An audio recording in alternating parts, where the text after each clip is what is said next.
This is The Wheel Weaves, a Wheel of Time podcast with no spoilers.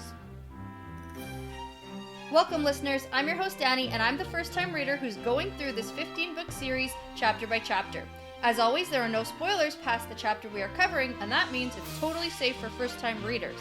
I'm joined by my co-host, Brett, who's a longtime fan of the series, and he's acting as my tour guide on this journey. Before we get into things today, we just want to thank Michael Harvey and Iris Bear, who are the newest members of the Wheel Weaves Patreon team. We also want to acknowledge Michelle O'Brien, who is our newest producer-level patron. We're super excited to have your support, and we really want to thank you for your generosity. Michelle joins the ranks of Passion Socks, Mozyme, Scott Williams, Joe Lott, Kyle Smith, Benjamin, Derek Benton, Dustin Schluter, and Vince Lewick. In this episode, we're talking about chapters 3 and 4 of The Dragon Reborn. So chapter 3 is News from the Plane, and chapter 4 is Shadows Sleeping. Oh, so this was a little bit more exciting. We're like getting there slowly. It's not that exciting though, no, I have to say. You know, and I'm gonna put it out there, starting this book on a Perrin-only perspective. It's not your favorite. I get it. My nightmare. I was thinking, like, if this could have been from, like, Min's point of view or something. It'd be, like, a little bit better. I think it would be more interesting. It would be more dynamic. It would be less sad and mopey. It is pretty. Like, that's kind of Perrin's MO. I think it's kind of the point. Yeah. To get the really, like, feel of what's going on here, but... It would also be better if you could have just read these 4 chapters in about half an hour, because it's only, like, 50 pages. And they continued, but you can't. No, so it's been, like, a week. No, it's been good, though, because this is the second episode we're recording this week. Yeah. We're getting a little bit ahead of ourselves because we are about to go on our little camping road trip. Yes. So we got to get, like, ahead of the game just a little bit. Yeah, so we're in the middle of getting ready for that, but here we go. You have a fun fact for us? I do, and this one is a little bit about a place we get a nice little hint at the end of this chapter. Okay. Well, the 2 chapters. It's Tyr. Right. We get a huge hint about Tyr. Yeah. Yeah. Well, okay. So I'm gonna... No. I have a note about it. Okay, I do. I have a note about it. I hope so. I didn't That's like kind of a big thing. I didn't remember the Tyr part. Okay, well... But I do know what you're talking about. That's good. So we've got tons of historical references that go off for Tyr, because in Randland we know Tyr is like basically an impenetrable fortress. It's got the giant fortification called the Stone of Tyr, and it was one of the first strongholds built after the breaking, besides probably Tar Valon. And it's got like the prophecies of the dragons surrounding it and everything like that. But the cool part is Tyr is very likely based on the city by the same name, Tyr, in current-day Lebanon. Oh. Yeah, so it's actually Tyr, T-Y-R-E, or T-Y-R in Lebanon, is one of the oldest continually inhabited cities in the entire world. Really? Yeah, so apparently it was founded in 2750 BCE. Wow. So it's been around nearly 5,000 years. Cool. And the cool part is the etymology of the name Tyr in Semitic languages means rock, which makes sense for Stone of Tyr. Uh-huh. Yeah, and that's after the rocky formations the town was originally built on in Lebanon. Now, secondly, Tyr was also like an important trade route, and unlike Tyr in Randland, which has been said to like be pretty much impenetrable, that's kind of the whole thing about it, is no one can conquer it. The same is not true for Tyr in Lebanon, because that has been taken over multiple times, notably by Alexander the Great. Yeah, I was going to say, did that have to do with, like, the Roman Empire? Because that's sort of, like, where that all went down. It's, like, right on the coast of the Mediterranean Sea, yep. So it's, like, a major trade route. I have looked into Lebanon. Okay, cool. I have been in Israel, and I have stood on the border. And you got to see and I looked into Lebanon. So there's a chance that you saw Tyr because... a field. No, I saw nothing. Okay, it's like right on the coast, and it's like on the southern tip of Lebanon, so it's like pretty close. Yeah, no. Okay. Not on the border of Israel. But yeah. So, and then last fun fact about Tyr is that in Greek mythology, Zeus took the form of a bull to abduct a Tyrian princess, Europa, and took her to Crete. And the princess's name, Europa, is how we get the name of the continent, Europe. Yes. So I did know that one. Okay, cool. So there you go. So fun facts about Tyr. Cool. It's a real place. Nice. It's probably not pronounced that way. Yeah, it probably isn't. Yeah. And there probably isn't like a floating sword in the middle of a castle, but you know, there's... Right. Yeah. I can't say for sure because I haven't been there. Uh-huh. Okay. Okay, so let's get into chapter 3. News from the Plane. Yes. And we get the Infinity Snake and Wheel picture. Yeah, and it's going to be an information chapter, pretty much. Yeah. It's news from the plane. It is. And it's just like a little bit of news. Yeah. So, One thing I do want to highlight, though, the trend that you kind of have to notice in these 2 chapters is the itch that Perrin has in the back of his head, or the murmur. Well, yeah, and we had that the first 2 chapters as well. Yes. So. And it's really important as to why that's happening. Yeah. So. It's because they need to tell him something. They need to tell him something kind of important, and yeah. Perrin's being, all shut them out, so. Yeah. But yeah, you get it repeatedly, and you don't exactly know why until the very end of these 2 chapters. Yeah, and I do want to talk to you about it at some point in this episode, because I wonder if something happened in these past, whatever, 6 months or so to make Perrin so like anti-wolf. Yeah. This, because when we left him, he was using them. He was. The entire journey. As soon as Hurin was gone, he reached out. He was using it. He wasn't like a huge fan of it. But he was doing it. But he was doing it, without issue. So, yeah. Yeah, I wonder if something... I mean, being holed up with any kind of family for 6 months might be a little bit trying. So, we pick up here again from Perrin's point of view, and we are after Rand's sort of channeling episode where he destroys the earth. Yeah. No, he just kind of shakes everything. The land. Yeah, he shakes it. Yeah, okay.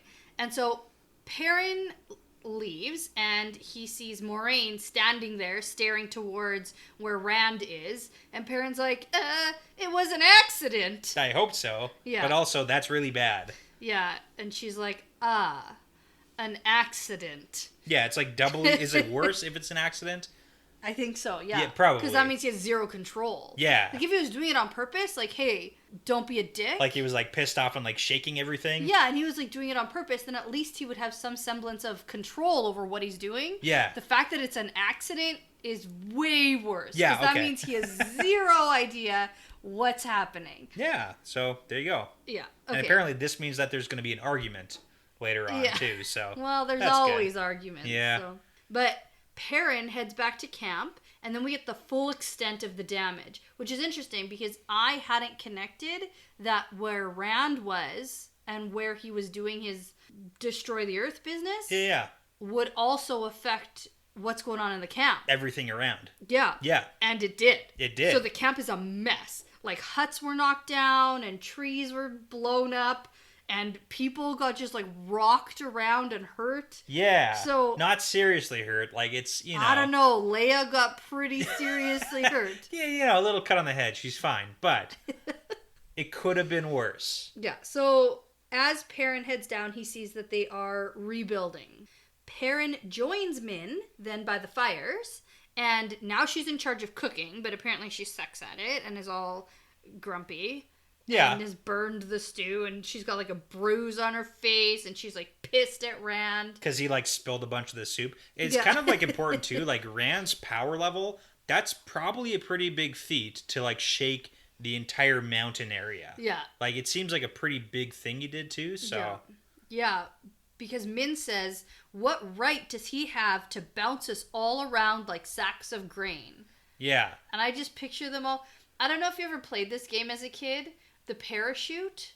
No idea what you're talking about. In gym or field day, you get a big parachute and the whole class grasps on and it's huge. Okay. And you shake it and then you put a bunch of balls on it, like dodgeballs. Okay. And I never did and this. And they Yeah.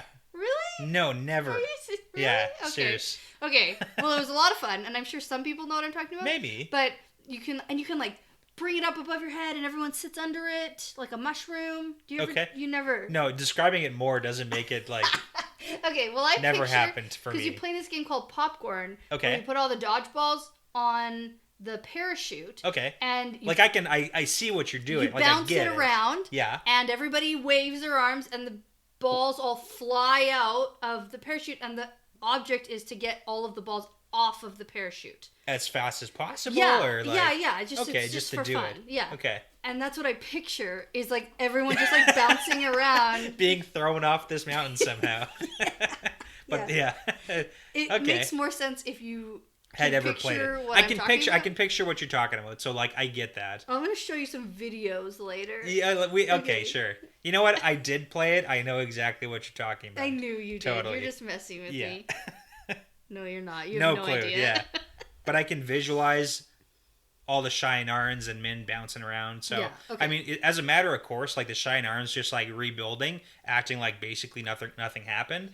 They have complete loyalty to Rand, Yeah. and like whatever, man, he's a dragon, we just follow. They're like, So, well, he must have had a reason for doing that, Yeah. so we just go along with it. yeah, So Perrin tries to tell Min that she should leave because it's dangerous here. And this is that whole chivalry thing that's been annoying me. yeah, It's like a theme throughout this book, like with Rand telling Egwene, it's too dangerous, you should leave. yeah. And it's like, they can make up their own freaking minds. That's true. He's given an option saying, "I'll help if you want to." Yeah, I know. The issue is Perrin doesn't know anything. Yeah. He's just a big dumb Perrin. like Perrin. Yeah. And Min just says, no, man. Yeah. I'm not going anywhere at this point. She says she's all wrapped up in it just as much as he is. And then she tells some story about some arranged marriage where the woman was just awful for years and then turns out she loved him all along. It's kind of funny because like we know that Min's in like a sort of arranged Yeah. marriage, but Perrin, like, this is more confusing because apparently it doesn't look like he has any idea that Min likes Rand in any semblance. Oh, no, he has no clue. And then So- he just thinks about how Matt and Rand are better with women than Which he is is. a nice callback, yeah. No, that kind of leads into my questions from last chapter about like has Min and Rand's relationship evolved? Not for Perrin to see, definitely. If it has at all, not visually. Yeah, okay. So Perrin says that he wants to go home too, but he knows he can't yet. Maybe not ever. Ooh. So at this point, though, Moraine comes and joins them by the fire. And Perrin's excellent wolfy eyes also spots Rand going back to his hut in the distance. And he knows that Rand will not be coming down to eat with them. Yeah, apparently this is like a trend of Rand just like not eating because he wants to Because he avoid just doesn't people. want to be around people. It's kind of like it's not a good. He's very much so in seclusion. Like it's Yeah. not good. No. So Min asks Moraine how Leia is doing, and Moraine says that she is resting because turns out she split her scalp open during this like whole ruckus. Like she fell and cracked her head open. Yeah. And Moraine had to heal her. But Min is a little uncertain about this because her vision was of the woman's face all bloody, but she was sure that she was going to die. Yeah, so this is kind of like a unique take here because Maureen asked the question like, "Oh, maybe you got it wrong for the first time ever." Yeah. But like, Or do you... maybe she still will die. Yeah. She has a long journey back to her group. like it could just be a coincidence. Like, so your take? Do you think that Min's like wrong in her? Like she No. just so Leia's dead at some point somehow? Yes. Okay. Yeah. And this was just like a coincidence? Yes. Okay. Do you think she's gonna die from the after effects of Rand's little, accident? That this had anything to do with her dying, or is like no, I don't think totally so. unrelated? I think it's unrelated. Okay. The way I picture Min's visions, like I don't think that she can like foresee the future in pictures. What do you mean? I don't know. Like That's how it's described, though. No. I know that. I just think that she sees objects or pictures that represent something else happening. Like I think that the picture of the woman's bloody face was just a symbol of this woman's death. Okay. I don't think it Not actually like a direct court, like, meant yeah. that this woman was going to have blood on her face from a head cut. Okay. That makes Does that more make sense. sense? Yeah. Because she clearly didn't see, like, Leandrin's face scowling when she felt danger. Yeah. For the three girls, right? She was just like, we're in danger. So she probably saw something. A symbol that means danger A symbol versus that means danger rather than... a snippet from the future. Here's Leandrin who's going to screw you over. Like, I don't think she can predict the future with that clarity. Okay. If that makes sense. Yeah, I get that. It's more of a feelings thing than a here's a whole vision of the future. Yeah. Okay. So Lan, Uno, and Loyal join them around the fire, and Moraine tells them about Leia's news from Almouth Plain. Yes, and this is kind of important. We get some good stuff. Yeah, I didn't know if we were going to get this, but it is literally these women are coming just to deliver news from the outside world, it seems. And this is kind of interesting because we haven't gotten Moraine sharing news before. Like, Perrin's been frustrated because of the fact that Maureen does not share anything, and this time it seems like she is. Maybe for the first time. Or maybe, like, more information this time. I'm not really sure. Yeah, because even at some point, Lan is, like... Surprised that she's, like, that adding she's stuff. sharing so much. So I have a quick summary if we want to do that. Sure. Do you want my summary? It's probably shorter than yours. Oh, probably, yeah. Okay. Everyone's fighting and not much has changed. Okay, well, yeah. People are fleeing in all directions. There's hunters for the horn. Okay, but that's important because they made it to Almouth Plain. And Yeah. I just wanted to kind of bring that up because we know they left from Ilion, and it's kind of the same way that the Aiel left from the Waste, and they've made it halfway across Randland. Yeah. And the Hunters for the Horn have left Ilion and have made it about halfway up. Okay. So, like, probably across the map, like, the Hunters are probably moving upwards. Okay. So, Leia also brought news of 5,000 White Cloaks on the plane as well. And so... that's like half their strength, and they've never committed to a place like this before. Yes, so this is new. And it kind of makes sense because of what we know of Pedro Nile. Yep, he wants to take it over. But also Jacob Carradine. So they are trying to force the Terrebonners and Domani back to their borders, but they have not moved against any who declared for the dragon, which is shifty business. Yeah. If you ask me. So let's discuss this then. So they're clearly not attacking the Dragonsborne unless they're like really small groups. The big groups of 50 plus, they don't go near. And it's always like, you know, conveniently they're missing them. They're not like outwardly trying to support the Dragonsborne by any means. Mm-hmm. But we know that Jacob Carradine's orders were from Nile to keep Rand alive. Yeah. But then the Fade's directions were to kill Rand. That's right. And you said that Jacob Carradine was going to try and be like sneaky sneaks. Yes. And play both sides of the board. Yes. And it kind of sounds like because that's this next little thing... That's literally exactly what's happening. Yeah, is what's happening because this next little piece of information. Yeah. Right. So Uno thinks it's weird that there are any Tinkers left where there is so much fighting. Which makes sense. And they would probably get out of there. Yeah, and he's having a lot of trouble not swearing in front of Moraine, which I just want to talk about because I thought was really funny. Yeah. And then we get that Moraine has asked some of the Tinkers to remain on the plane for her own purposes. Ooh, which are what? News, I think. News? Just more information? I guess so. But it's interesting because this is the first Tinker that they've seen. Like, Perrin was surprised that it's a Tinker, to see a Tinker. So, yeah. Okay. I don't really know. And then I also just have a little note because I think this is the first time we see the title Dragonsworn for the people who have sworn for the dragon. It's possible. I kind of feel like we might have seen it once or twice before. This is the first time I've taken note of it. Okay, and do you want to know why I've taken note of it? I do. Because there was a Twitter of Time poll. Okay. For what the fan base of the Wheel of Time should be called. Oh, that's funny. Okay. And there was an entire... there were like probably 30 plus things that we could be called. And Dragonsworn... was one of them. That makes sense. It won. Oh, it won? That's what our fan base is called. Really? Yeah. And now we use the hashtag... I'm kind of surprised by that. And now we use the hashtag Dragonsworn. Okay. What did you think it would be? No, I'm not going to comment on that. Okay. Yeah. Because there was something that came out about the TV show where someone had called the fan base wheelies or something. Oh, that's terrible. Yeah, I don't even actually remember what the actual thing was, but it was really stupid. Something terrible, and everyone was like, no! Yeah. And then this whole thing started. Okay, that's fun. Yeah. Well, Dragonsborne isn't the worst. My personal favorite was Watchers. But W-O-T. Yeah. Watchers. Like that's Watchers. Clever. But yeah. It's clever, but it's, yeah. Is it going to attract more people to the fandom? I don't know. Dragonsworn's pretty cool, though. It's pretty cool, yeah. Yeah.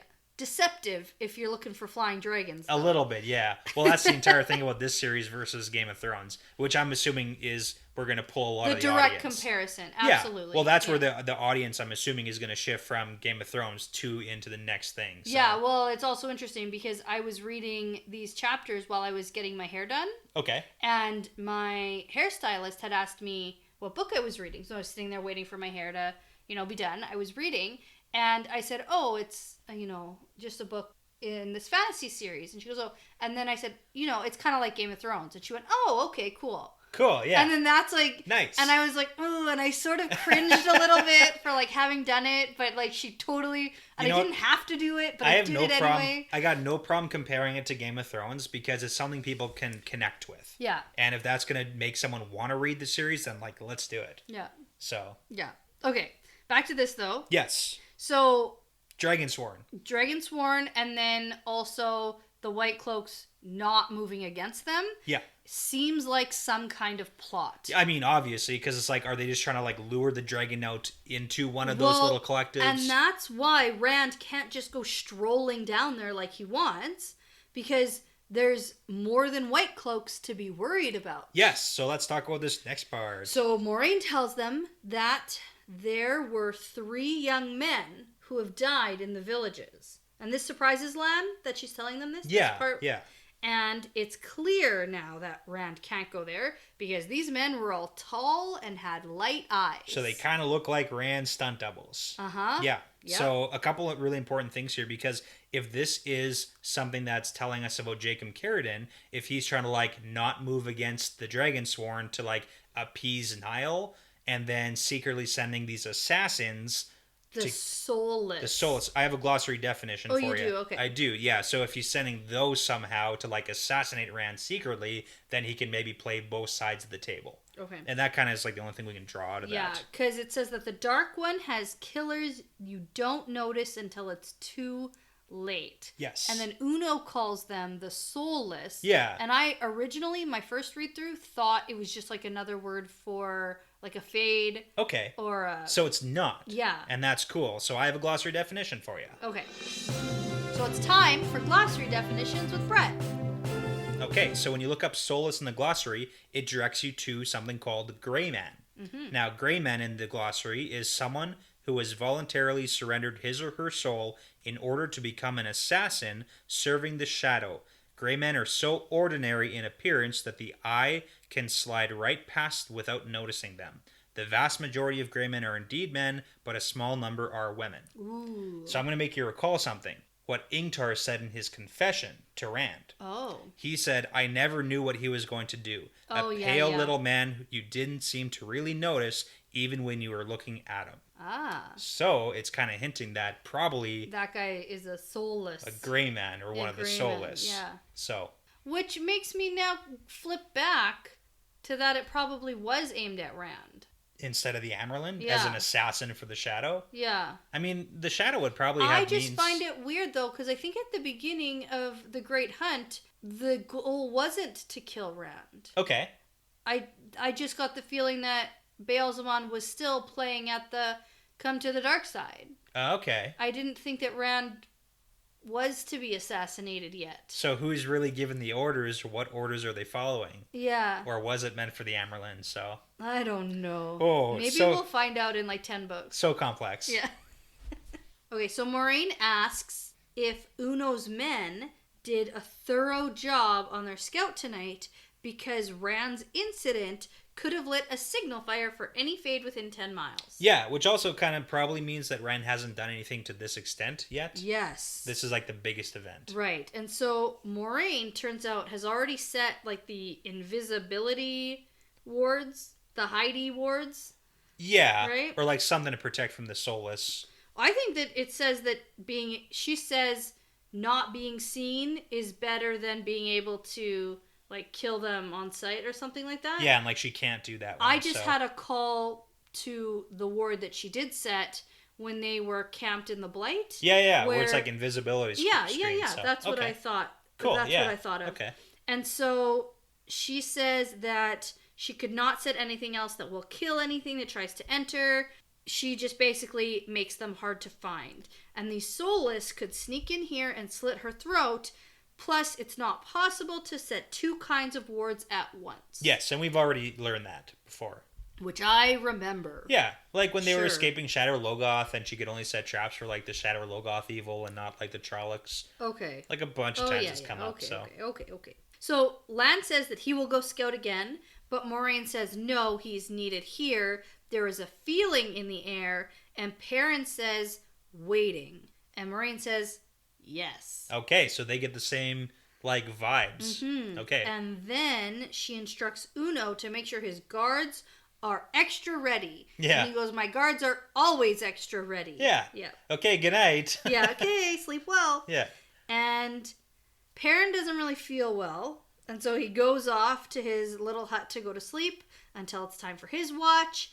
And when he falls asleep, the dreams come true. Yes. Now, just before we get into the next chapter, last chapter we had Rand ending with that really spooky little, like, oh, do you ever like have dreams, and do you think dreams tell you the truth? Yeah. Like, thanks for the prep on that. Yeah. But Foreshadowing. yeah. Yeah. So we get into chapter 4, Shadows Sleeping. Yes. And we get the Wolfie picture. Yeah, so continuing on with Perrin's perspective. Uh-huh. Okay. So I can feel your excitement. Yeah. This one was okay. There's something, it was different, so Yes. I liked it. So everything is weird and confusing, and so that means that this is a dream. It is, yeah. It's a dream. And, you know, it's interesting because we left off the last chapter with it saying the dreams come. Yeah. And then the chapter ends, and then this entire chapter is just a dream sequence. Yeah. Which I find an interesting choice. Okay. Because Instead I just of, don't think this needed to be 2 chapters. Oh, just That's like plug all. it into one with like a space paragraph change? Yeah. Okay. Yeah. I don't know. It doesn't matter, though, at all. So, this is a dream, and he is in a room with an inn, and there's a fire going, but it gives no heat. Yeah. Now, I'm just going to give a little bit of a warning to you. Okay. That I did not touch on every single sentence in this chapter. Oh, well, you should have. I know that. So I'm going to talk and I'm going to give my summary, but Okay. if I've skipped over something Yeah. and missed something, Okay. you can just call to it. Okay.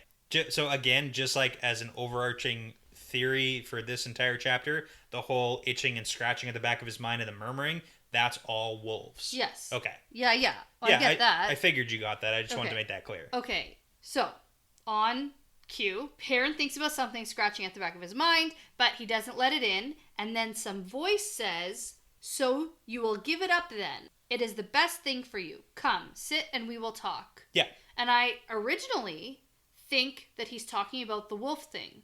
Oh, like giving it up because he's like not letting them in. He's not letting them in. Okay. And he was letting them in before. He was like on a path where they were calling him brother. Yeah. And he was on good terms with the wolves. And then now he's clearly shut them out. And so I don't know who this is or what's going on in this dream yet. Yeah. The first time I read it. And I had thought Perrin was going to have a choice to like give up the wolf abilities. That's kind of cool. Like you got a little taste and then do you want to continue or do you want to end it? Yeah. So. But it's not that at all. No, it's not. But just along that same point, you had asked at the beginning of this episode what had happened over the past couple months to make Perrin like go in reverse on the whole wolf ability. Yeah. Do you have any ideas on like? The only thing I could really think of is he sees Rand in such turmoil over something mystical. That's the only word that's coming to my head. Yeah. Something supernatural. like unnatural. Yeah. And he might be worried that he might go a little bit crazier. Okay. Like He's also seen Elias go like, and full even wolf in man this, in the woods. Yeah, and in this chapter he even says, "I'm a man." Yeah. So he's really struggling with the "I'm not a wolf, I'm a man," and so maybe it's just something to do with that. Okay. No, that's good. So the room seems all hazy, and Perrin can't really see this guy because the table the man is sitting at is all sort of dark and dim. But Perrin has a feeling that he knows this man, but it's too vague to recognize. Okay. So there's the whole like confusion aspect too. Oh yeah. That Perrin's confused, but I don't necessarily think that we the reader have to be confused about who this is. Like, do you know who this is? Should I know who this is? Yeah. Okay. Well, maybe. Okay. Do you have any ideas? I don't. Okay. The only thing I could think of, because of what happens later in this dream, is that it's one of the, like, Forsaken. Okay. Did you ever think that it's like Baalzamon? Just like he's the guy who keeps visiting the boys in all the dreams. At first I did, but it was weird that his eyes weren't fire. Okay, yeah. I didn't buy He's like got a different appearance to him a little bit. Yeah, but he's sitting weird. as if like moving hurts him or something. So that's why I was just thinking, because I was thinking of like Agenor and like old guys who are like super old and like bad at being human now because they're old. Or is this like a confusion tactic by Baalzamon? Because again, we get another reference where they're trying to make Perrin drink the spooky dream juice. Juice. You know what I mean? Like he's doing it again, so maybe it's like a confusion tactic to like wipe his memory somehow, and then like, hey, drink some of this wine. I don't know. It was weird. Okay. I'm not really sure. Okay. Can you tell me? No. Oh, you're not going to? No. Okay. But I think it's a good, you kind of said it's probably one of the, like, Forsaken. Yeah, like, I don't think it's a good guy. It's probably not a good guy because we get another character who comes in a second, but... That's true. Yeah, so probably one of the Forsaken. Yeah. Maybe Baalzamon, maybe not. Right. Okay. Baalzamon as Ishamael. How do I say it? Ishamael. Because maybe he, like, puts on a different character. Yeah. Maybe he's like healing. He's like got some eye drops. Yeah, he was healing. Yeah. But then he got blasted again. Yeah. And we haven't seen him since he was blasted. Okay, things to consider. So Perrin says, "Give what up?" And the man says, "That, of course," and gestures to his axe. And Perrin says he doesn't think he can give it up yet. And then he tells the murmur in his head, "No." And then it fades away. Yeah, like ignoring the wolves. But again, why is this axe important? Because it's a conversation he thinks he's had a bunch of times with this character. But he can't really remember. Can't remember why, but it's like, why is giving up your axe important? Yeah. So Perrin says that he is Taviran, and he can't really do what he wants. And then the guy says that there are always ways to change things. Yeah.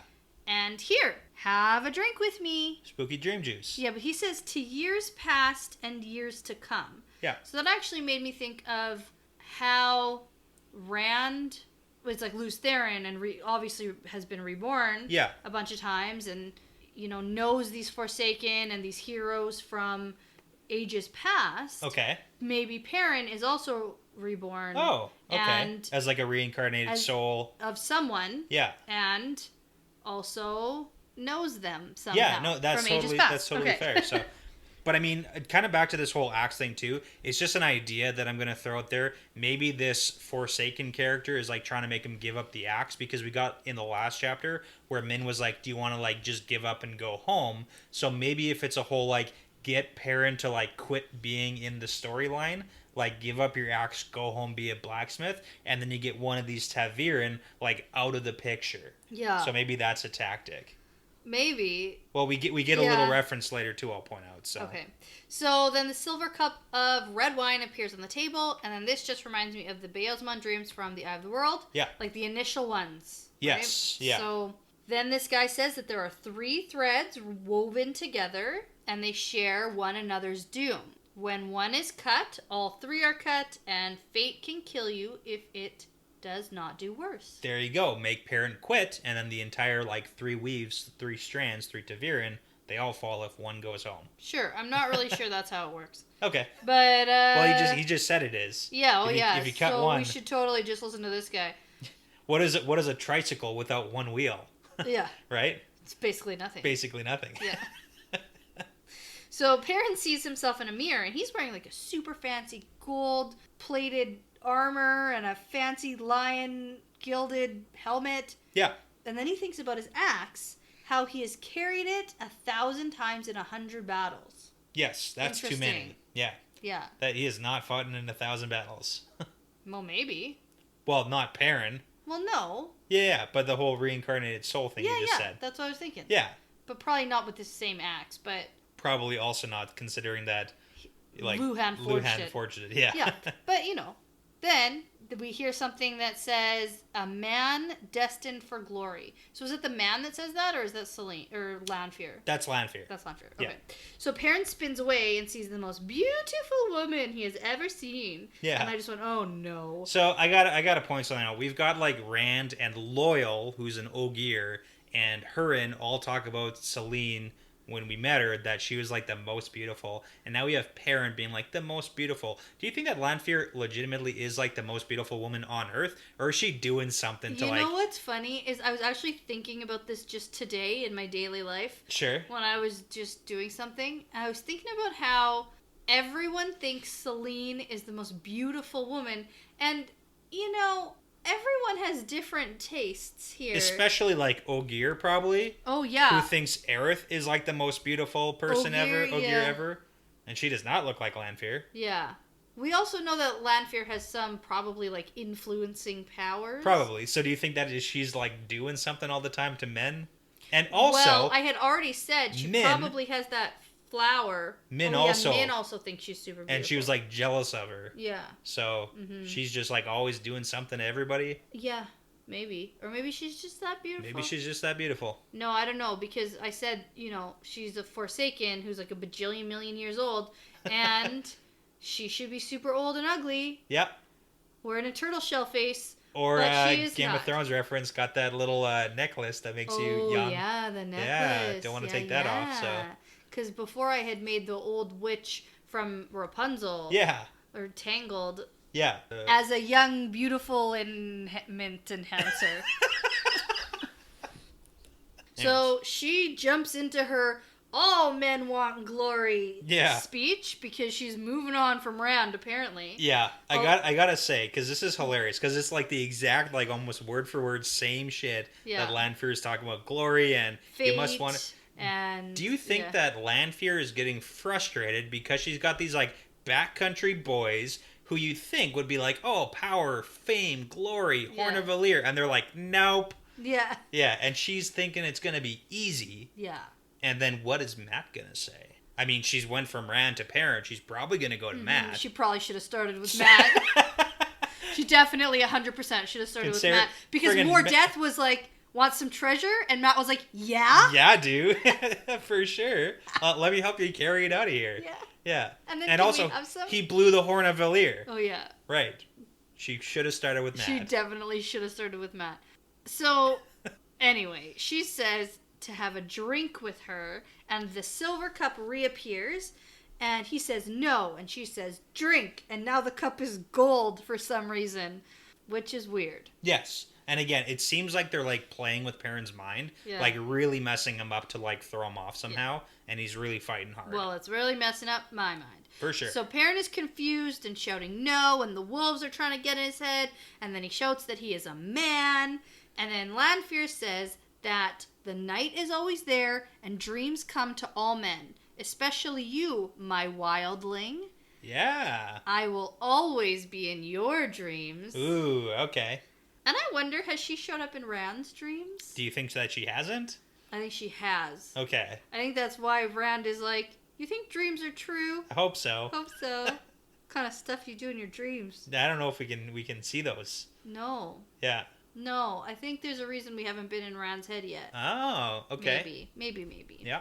Anyway, so he stands there, but now he's back in his own clothes, and he's by himself on some bridge. And this is the mazy bridge place from Rand's dream. Yes. And just to kind of like make a little note here, it seems like Perrin was doing the whole thing where Rand is like, no, I'm Rand al'Thor, and fighting back. Yeah. And now all of a sudden in this dream sequence, Perrin is now like alone by himself. Yeah. So he was just with Lanfear, now he's not. So it seems like he did something to get away. Yeah. And so I also said, because this is the place from Rand's dream, but it's also most likely Perrin and Matt had the same dream, because this is when Beelzemon was trying to find them. Yes. And also figure out who was who. Yeah. Right? Yeah. So he ducks down and hides as he notices that Lanfear is like walking on a far off bridge. And then he notices a new man on a bridge closer to him who's joined by another. Yes. And they're all weird and fancy. A little bit different. I'm going to say more Forsaken. So it's a Forsaken party. It's a Forsaken party. Okay. They're like let out. Yeah. They're all getting out. Ooh, okay. And they're having parties, except these guys aren't friends. They're not. Well, and again, this is the whole thing about the Forsaken. Like, they're all bad guys. So it's like, who's to say that all bad guys are like best friends? No. Probably I not. know. Yeah. So they begin to talk, but like angrily, and Perrin thinks that they might hate each other even. And so then the man from earlier, like at the inn, joins the other two men, and Perrin has the same thought about remembering him, but not really. Yeah. Which is weird. Kind of weird. Yeah. So this guy shouts at the other men and shakes his fist, and then Perrin thinks about the guy's eyes. Specifically. Yeah. So, but not flame eyes, not fire eyes. Dark, knowing eyes or something like that. Yeah. Yeah. So it's kind of weird. I don't really have anything for you. I know you want me to like. No. This is good though. Okay. But the good point is that if one of these people is not Beelzebub, that means we've got 3 new Guy Forsakens in the picture. Yeah, probably. We know that there's like 11 of the 13 left because we had 2 die Eye of the World. Yeah. And then we know about Lanfear. So we got 3 new characters then. Yeah. That are like escaped and out. And doing stuff. Arguing, mostly. Yeah, mostly arguing, but also probably plotting and doing their own thing. Right. But also kind of weird that Perrin can just like see this happening. That's what I was saying. Like he kind of got away, and with this whole occurrence of the wolves showing up, it might have had something to do with the wolves helping him out. Maybe. So one of the men throws his arms out, and everything is enveloped in like a ball of flames, including Perrin. And he yells out and thinks that he's like getting all burned and stuff. And then all of a sudden it's over and he's unharmed. Yeah. So kind of weird. But the guys are all gone. Yeah. Then a wolf appears in front of Perrin. And this is where he draws the line. Yeah. And like all of this stuff, he's like, oh man, this isn't good. But the wolf shows up and he's like, no, this is a dream. I have to wake up now. I hate you. I hate you, wolf. It is a dream, and there's a chance. Like I'm not saying for sure. This is a nightmare. It's like this is like the wolves want to help you, like for sure. Yeah. Yeah. I know. So he thinks that he knows he's been to this place before, and then he sees some sword made of glass or crystal, like shining there. Hanging in the air. Yeah, so he's transported locations again, and this is a dream he's had 4 times in a row. Right, okay. So he tries to reach for it and can't. And then, in my second read of this, as I was writing my notes, I thought, this kind of reminds me of the Sword and the Stone. Because I was trying to make, like, references and stuff. And I was like, you know what this is kind of like? Because he's, like, reaching for it and can't get the sword. Yeah. And then I was like, I wonder if the person who's meant to have the sword could get it. And I was like, oh, like Excalibur kind of thing. Yeah. And then I was like, wait a minute. That's a great idea for a book. And I was like, is this that sword that's not a sword? Yeah. So considering in the writing it says it was not really a sword. It's made of glass. It's like it's a sword, but it's not really a sword. It's made of glass or maybe crystal. But on my second read, I picked that up. My first read, I did not get it. Well, good thing we're reading it twice. Yeah. Yeah. And then I said, I bet Rand can get it. I bet he probably can. How do we get Rand to this dream? Good question. Yeah. Well, do you think that Rand could get the sword out of the stone in a dream? Yes. Ooh, and that's how he conquers the Stone of Tyr, which can't be conquered by doing it dream-wise? Absolutely. Ooh, okay. 180%. Wow, that's a lot of percent. Because it is an impenetrable force. You know what you're forgetting though? Perrin and Rand never talk to each other about anything important. Well, Rand just tried to talk to him about the dreams. Yeah, maybe sort of creepily, cryptically. So, but yeah, I don't think it'll have anything to do with Perrin telling Rand. I think it'll show up for Rand also. Okay, it's not like Perrin saying, "I've had some crazy dreams, man. There's a sword floating in there." Okay. I like that. And I know Rand's got to get it at some point because it's a prophecy that the dragon is going to get it. Totally. Yeah. It is 100%. So I can definitively say this is the sword that is not a sword. But it's just sort of floating here in Dream World, which is weird. Exactly. Yeah. But it also might be like in the Stone of Tyr. That might be what it looks like too. Maybe. Like we don't actually know what it is. We don't really know why Perrin's seeing it right now. But we do know it's in a dream. So. Perrin hears a whisper. Kalendor. Yes. Good pronunciation. You got it right. Thank you. Yeah. Who wields me wields destiny. Take me and begin the final journey. Yes. Okay. I have a glossary definition for you. Ooh. It's time for glossary definitions with Brett. Kalendor, the sword that is not a sword. the sword that cannot be touched, a crystal sword held in the Stone of Tyr in the chamber called the Heart of the Stone. No hand can touch it except that of the Dragon Reborn. According to the prophecies of the dragon, one of the major signs of the dragon's rebirth and the approach of Tarmangaydan will be that the Dragon Reborn has taken Kalendor. Gotcha. So, Okay. I can for sure tell you this is Kalendor. Okay. Cool. Yeah. Very cool. I wonder when he's going to get it. Yeah. And I wonder if it will actually be a dream thing. Okay. But I think so. I think that's It's probably... not a bad theory considering Perrin's like actively trying to like grab it and he's had this dream 4 times. Yeah. Yeah. But the voice, the whisper is new. For Perrin, yeah. For Perrin, yeah. Yeah, We yeah. don't have any other context of that, so. True. And isn't there some funny book cover where it looks like Rand is holding a lightsaber? Totally is. It's kind of like this one. Is it this? It's this one, but... Oh, I have the new one, and it's so boring. It Okay. doesn't have a lightsaber on it at all. So, it's not... But the lightsaber one I had talked about in a previous episode was way more lightsaber-y. Oh, yeah, So- yeah. It's this cover. But yeah, but again, just so you know, these covers are not accurate. And Perrin looks like a Ninja Turtle. He does. Cool. Yeah, so there's that. So, I mean, that's all we're going to say about these covers. Okay. It's kind of, like, advantageous that the covers are so, like, off. Yeah. That it's not, like, a dead giveaway for what happens, because it's just, like, totally wrong.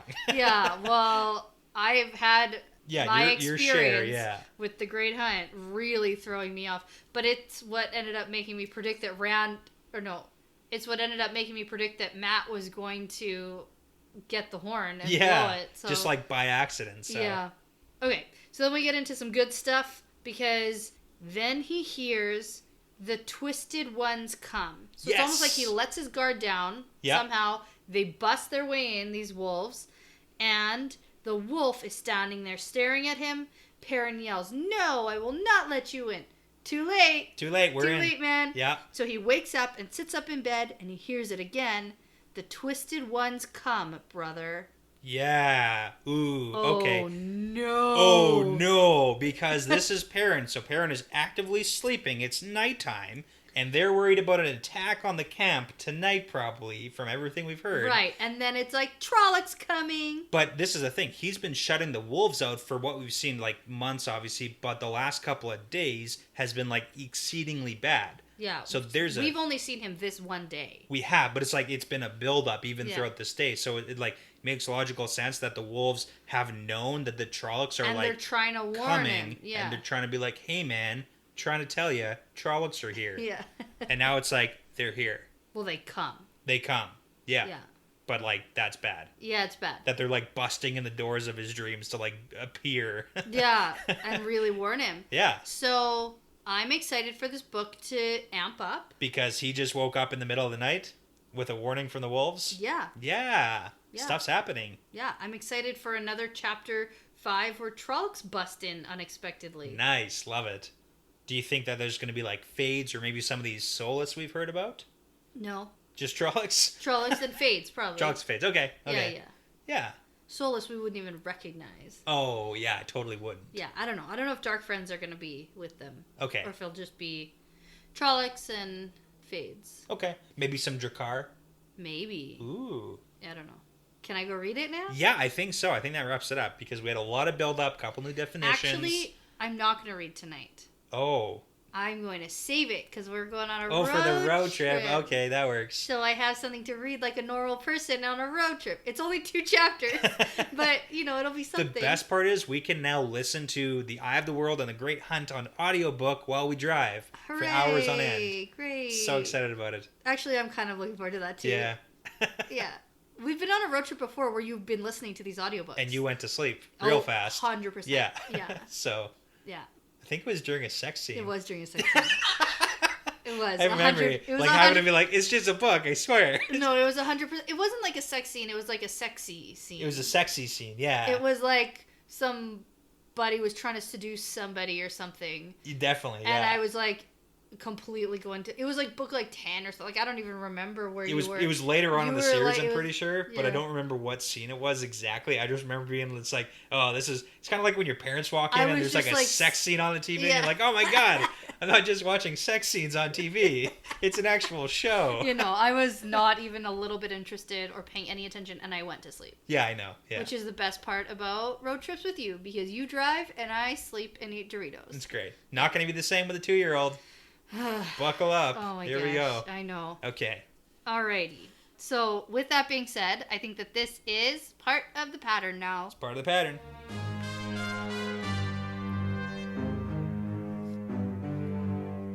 Thank you for listening to this episode. The Wheel Weaves is hosted by Dani and Brett, edited by Dani, produced by Dani and Brett, with Passion Socks, Mozyme, Joe Lott, Scott Williams, Kyle Smith, Benjamin, Derek Benton, Vince Lewick, Dustin Schluter, and Michelle O'Brien. With music by Audionautics.com. If you'd like bonus content, like bonus episodes, outtakes, Q&As, more fun Wheel of Time talk, early access, cool stickers and keychains, and also to support us making great content, visit us at patreon.com/thewheelweavespodcast. Don't forget to check us out on Instagram and Twitter at The Wheel Weaves Podcast. We love interacting with our listeners. Plus, don't forget to rate, subscribe, and tell a friend about us, because referrals really are the best compliment. We'd really love for you to come over and join our Discord channel for some spoiler or spoiler-free discussions. You can find the links at our Twitter page as well as on our Patreon page. Thanks again for tuning in,